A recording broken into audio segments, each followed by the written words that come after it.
All right, everybody, how y'all doing today? I'm doing great. My name is Harry James. Finally back. Sorry I haven't put up a post for the spring game yet, but trying to do some things, personal things, getting those taken care of. So there's that, and also the Sooners have made all their have made all their decisions on what they're going to do towards the future. All their decisions to next year. A couple of personnel decisions went on in Norman, also including the dismissal of one of their own in Josh Heupel, now at Utah State. Who takes over the play calling? Find out all that and more, plus how the spring game went, plus there are a couple of players leaving the program. All that and more up next. Boomer Sooner 1982. Don't miss a beat.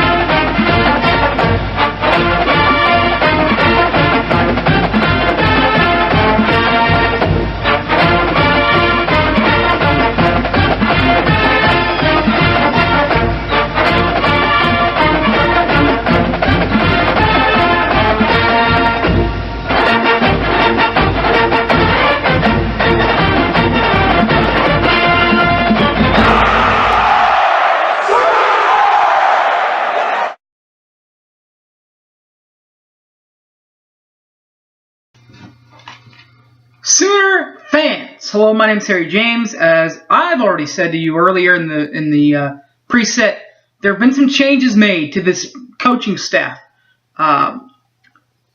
football-wise. This is not kind of what it's going to look like. This is what it's going to look like.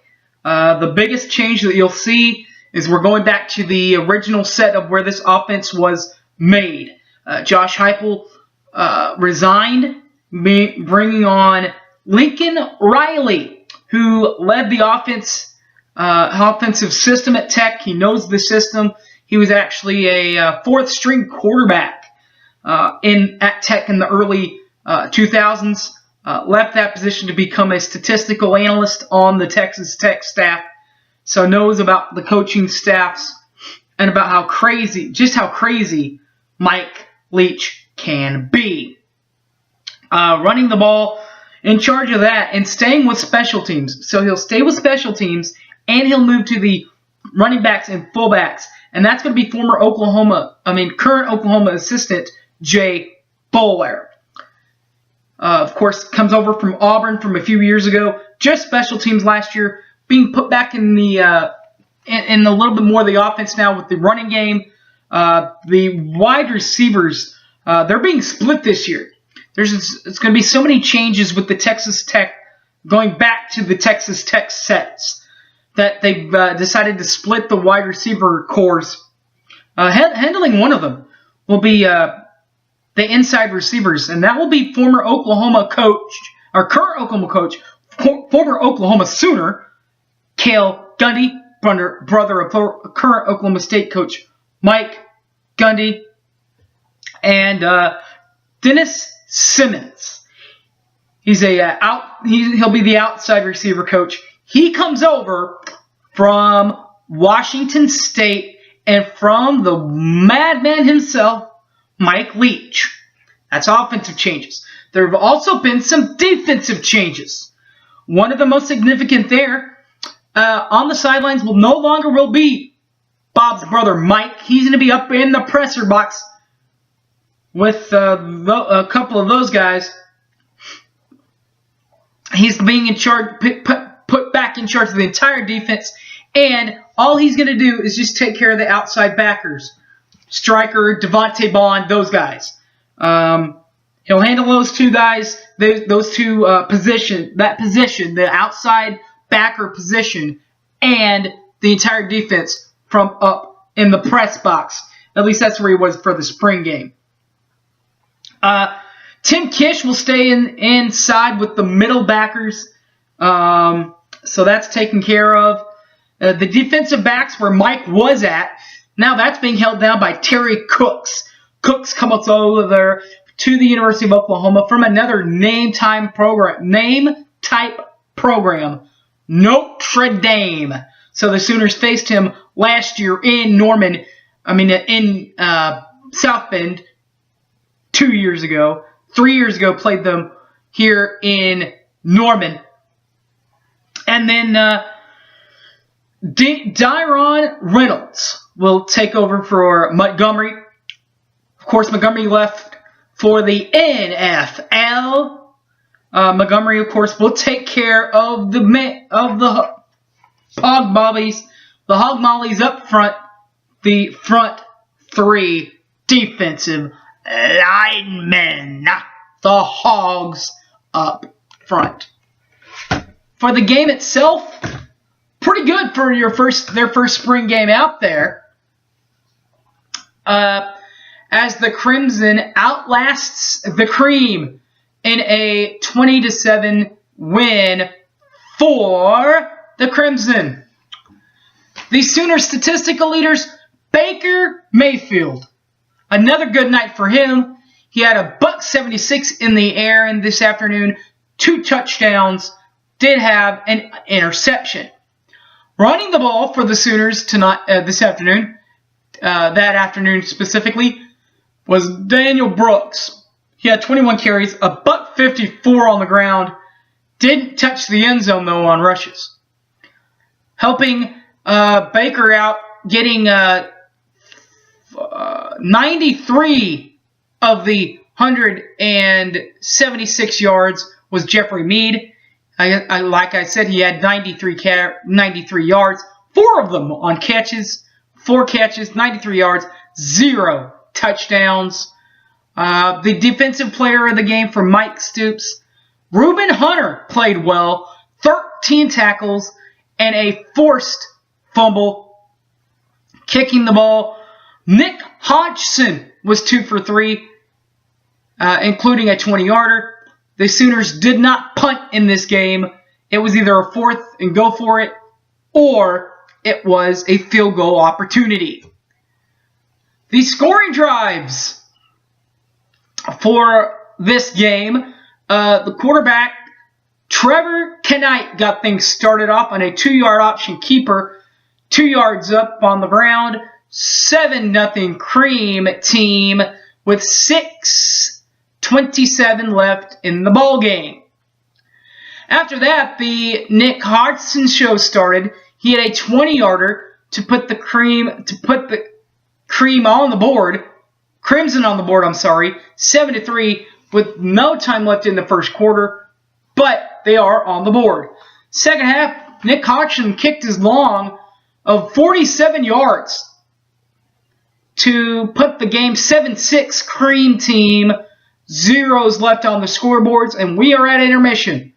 After intermission, the passing game got involved. Baker Mayfield hit one of his 2 touchdown passes when he finds Alex Ross in the 30-yard touchdown pass with 10 seconds left to go in the third quarter for the Crimson team.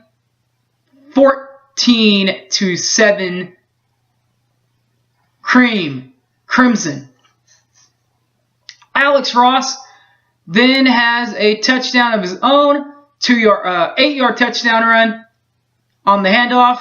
20-7 Crimson team. A $144 left, and that's your ball game. The the play of the game, the Riley's right call of the game. Baker Mayfield, number 6, 45-yard handoff to Jeffrey Mead on the play. Stoopsy stop of the night, that doesn't change. Reuben Hunter knocks the football loose from Daniel Brooks at the goal line. Fumbles recovered by number 80, Isaac Ilajuana. And that's your defensive play. Helmet stickers, you don't get helmet stickers. It's just a spring game, guys. Couple of Sooner players left also.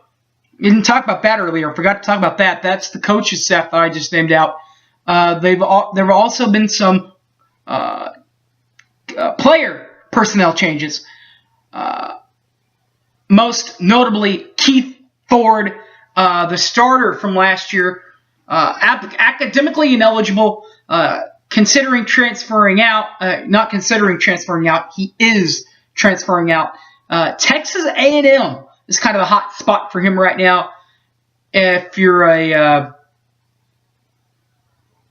believer in the rumor mill, Texas A&M is on that list. And the Oklahoman Justice Hansen, his papa was on the '94 baseball team, decided that he, as a son, didn't want to be part of the program anymore. Personal decision. He has not made his decision on where he's going to go yet. Also, Daniel Brooks, the guy, the running back star, but 21 carries, 154, and 0 touchdowns on the night. He is also on his way out from Oklahoma, as that goes. The 2014 football schedule is out now and has been out for quite some time.